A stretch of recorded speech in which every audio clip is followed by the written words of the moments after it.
Modification നടത്തട്ടെ. ചെറുപ്പക്കാർക്കൊക്കെ അത് വലിയ ആഗ്രഹങ്ങളല്ല. കാറുകൾക്കൊക്കെ ഇപ്പം മോഡിഫിക്കേഷൻ പറ്റും, വീഡിയോ സർക്കാർ വന്നു കഴിഞ്ഞാൽ പറ്റും എന്നുള്ള രീതിയിൽ ഒരു കാർഡ് കണ്ടിരുന്നു. ഞങ്ങളത് മാനിഫെസ്റ്റോയിൽ ഞങ്ങളത് പറഞ്ഞിട്ടുണ്ട്. കാരണം അപകടകരമല്ലാത്ത രീതിയിൽ വണ്ടിയിൽ നടത്തുന്ന മോഡിഫിക്കേഷൻസ് അതൊരു തെറ്റല്ല.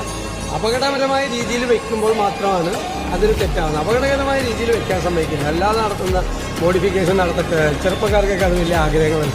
അവരത് ഭംഗിയായിട്ട് കൊണ്ടു നടക്കുന്നതല്ല. അത് കൊണ്ടു നടക്കട്ടെ. അതിനെന്താ തെറ്റ്? അപകടം വരുത്തി വെക്കുന്ന രീതിയിൽ മാത്രം സമ്മതിക്കാനുള്ളൂ. ബാക്കിയൊന്നും ഒരു കുഴപ്പമുണ്ടാകും. ഈ പ്രളയ സമയത്തൊക്കെ ആൾക്കാർ പറഞ്ഞിരുന്നത് എല്ലാത്തിനും അവരുടെ യൂസ് ചെയ്തതിനു ശേഷം അവർ ഭയങ്കര അവരെ ഭാഗത്തു നിന്നുള്ള നല്ല സപ്പോർട്ട് ആ പ്രളയ സമയത്ത് എല്ലാവരും ഉണ്ടായിരുന്നു. അവരെല്ലാവരും വണ്ടിയായിട്ട് എല്ലായിടത്തും വന്നു. പിന്നീട് അവർ പുറകെ നടന്ന് ഉപദ്രവിക്കുന്ന രീതിയിലേക്ക് അത് മാറി.